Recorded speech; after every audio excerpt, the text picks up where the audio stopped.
Tötrö. 3 kilsaa Vilnan keskustaan ja kello on vasta 8. Tällä kertaa ei olla ryssitty ihan niin pahasti näitä aikatauluja. Ja tällä hetkellä on aivan paskakeli. Harmaa ja märkä. Mutta tää... Sirpa. Niitä vettä sataa. Juu, mutta vilkaistiin tuossa Veijo Forekaa ja Veijo Ilmatieteen laitosta ja Veijo Googlea. Ja niiden mielestä tuossa 2-3 tunnin päästä alkaa terassikelit, niin ei oo mitään hätää. Ja me ei olla päästy tosiaan vielä edes keskustaan, että ollaan vasta tämmöisellä jollain teollisuusalueella tässä pyöritty ja parit ensimmäiset kisut on jo nähty. Kato, 1 tuossa vittu. Toinen. Näitä kulkee täällä ihan niinku sillain vittu ruuhkaksi saakka. Tää vaikuttaa tähän mennessä parhaalta paikalta. Tuliko mies, joka toi tätä saatana hirveen makuista melonivodkaa, niin nyt saa maistaa niin sanotusti omaa lääkettä. Anna mennä.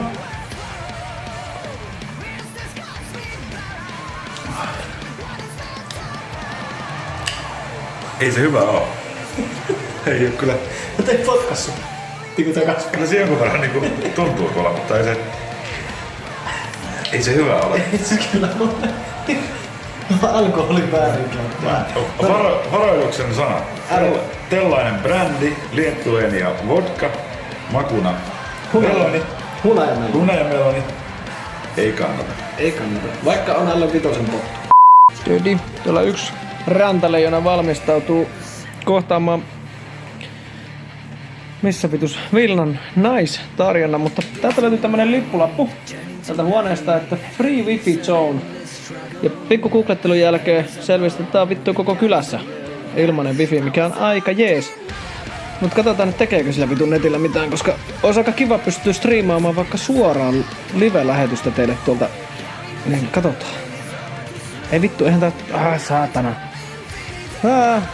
Niin täytyy apua. Miten vitussa tää iPhone saa wifi?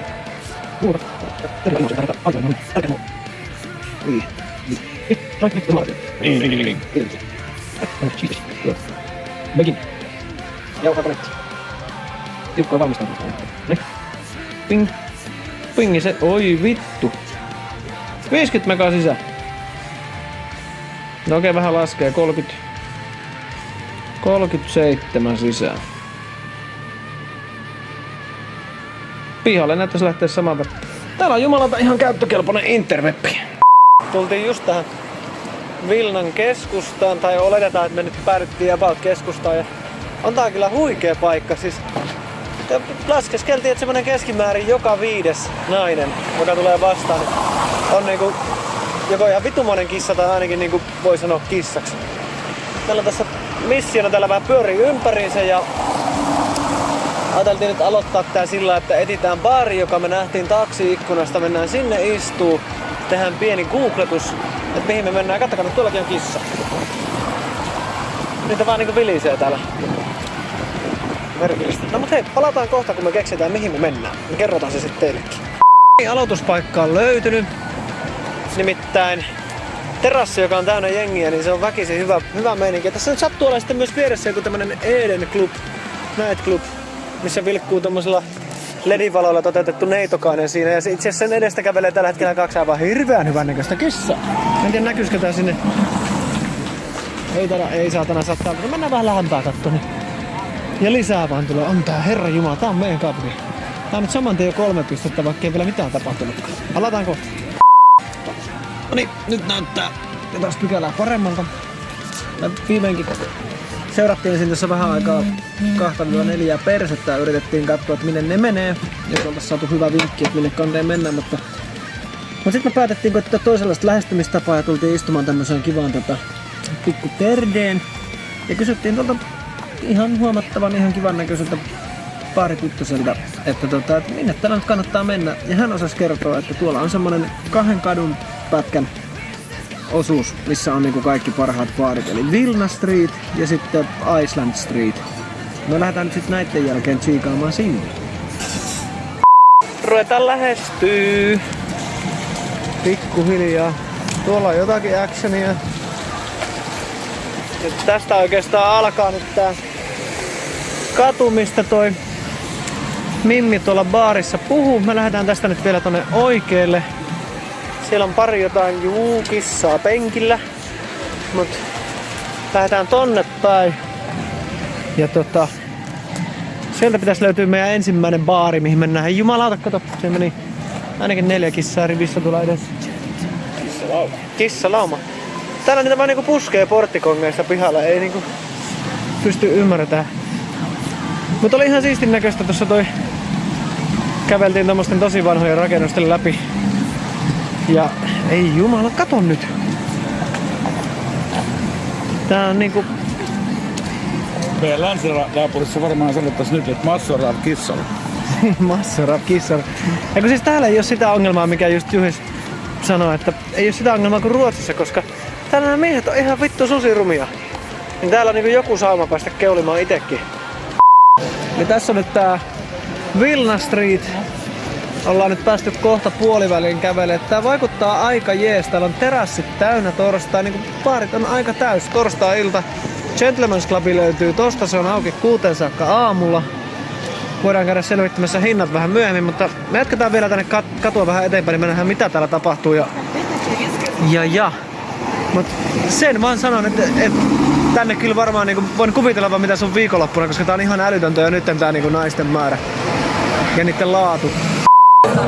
Reissun ekat absentit. Eka baari mistä löytyi, nyt maistetaan.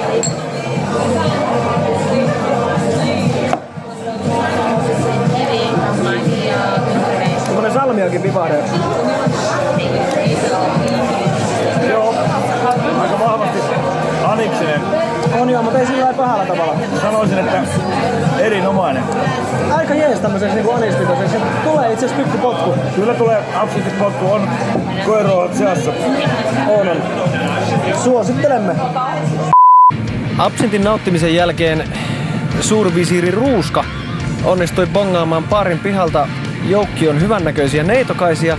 Ja kävikin ilmi, että näistä kenties parhaimman näköisellä oli syntymäpäiväjuhlat menossa. Ja nämä tyttöset lupasivat neuvoa meille tien paikalliseen karaokebaariin, joka oli noin 15 metrin päässä tästä absinttibaarista. Ja siellä meininki olikin sitten aivan helveti huikee.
Ladies and gentlemen, AC in the house. Vilnan yöelämä tuli sitten tsekkailtua siinä tonne noin aamu 4-5 saakka. Ja lopultahan se sitten koitti seuraavakin aamu. Nousta sain aamun. Huomenta. Täällä ollaan duunissa. Lasittuneen katsojin hän tuijottelee. Näppärää. Kello on 11.30 Vilnassa. Vilna oli ihan vitu jees. Täytyy ehkä siihen palata vielä myöhemmin, mutta kyllä siinä summattuna nyt me lähdetään sitten valuu kohti. Minne me mennään? Varsovaan. Varsovaan pitäisi ottaa Riku. Joo. Pitäis ottaa nää sun lääkkeet. Saatana. Joo. Mitä seuraavaksi kysymässä, että jos myyntimiehen pillerit vois olla ihan paikallaan. Mikäs aamu nyt on menossa? Onko nyt? Perjantai aamu. On nyt perjantai. Juu. Nappa siinä. Perjantai, ootas. Tätä täytyy nyt näyttää, että tää on niin vitu hieno systeemi. Onko tässä koko viikon retkelle kaikki tarvittavat lääkkeet Rikulle ja voidaan olla varmoja siitä, että tää sujuu tää matka loppuun saakka. Ja siellä on siis, tätä nyt pikku katsoa siihen, siellä on sinisiä pillereitä. On valkoisia pillereitä ja punaisia pillereitä ja sitten on sellaisia pieniä vaaleanpunaisia pillereitä. Siellä on vähän vitamiineja ja muuta. Kaikkea mitä mies saattaa tien päällä tarvita. Hyvä, no niin, tästä se taas lähtee. On se elämä vaikeaa. Juhistakin rikut. Tällä kertaa oli mun vuoro. Päivänä 1 Riku hukkasi oman pankkikorttinsa. Päivänä 2 minä hukkasin oman pankkikorttini. Nyt alkaa pikkuhiljaa loppua taskusta kortit. Mennään varakorteille, mutta ehkä me tästä retkistä selvitään. Joo, pikkasen vaikeutuu vaan asia. Onneksi on vähän käteistä, niin ei kuolla nyt saada aamukahvit saatana huoltoasemalta. Miten meni noin omasta mielestä? Kohtuu hyvin. Mun mielestä 2 päivää ja 2 hukattua pankkikorttia on ihan ok. Täytyy sanoa, että tää on niinku, sekä Latviassa että Liettuassa pankkiautomaattien systeemi on kyllä vähän perseestä, että ne antaa rahat ensin ja sitten tarjoaa vasta korttia. Niin eihän sitä muista, kun rahat on kädessä, niin enää korttia pyydellä, kun Suomessa asia menee toista päin. Olkaa ihmiset varovaisia, kun menette pankkiautomaatille ja muistakaa, että sieltä tulee kortti viimeisenä ulos. Eikä niin kuin Suomessa, jossa tulee rahat viimeisenä ulos. No, Suomessa riski on aika korkealla, että me pystyttiin Rikun kanssa käytännössä vielä selvinpäin. Tapahtui molemmat. vahvaa toimintaa. Vahvaa toimintaa. No niin, nyt ollaan ajelemassa poispäin tuolta Vilnasta ja semmosena pienenä yhteenvetona, niin Vilnasta jäi kyllä erittäin positiivinen fiilis. Pakko sanoa, että vimppasen päälle kylä. Joo, me päätettiin, että tonne täytyy palata vielä niinku toisella roadtripillä semmonen vähintään 2-3 päivän setti. Joo, semmonen ihan oma iskemätehdas on the road in Vilna. 2-3 päivää, aivan pakko. 6000 tyttöä jäi näkemättä. Pakko mennä takaisin. Pakko mennä. Faktapisteet siellä alkoholi oli aika halpaa, niin kun reilu puolet Suomen hintoihin nähden.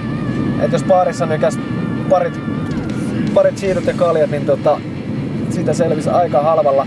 Mimmit aivan niinku ykkösluokkaa. Et laskeskeltiin, että semmonen vähintään joka 5 oli niinku Kissalasta kotosi.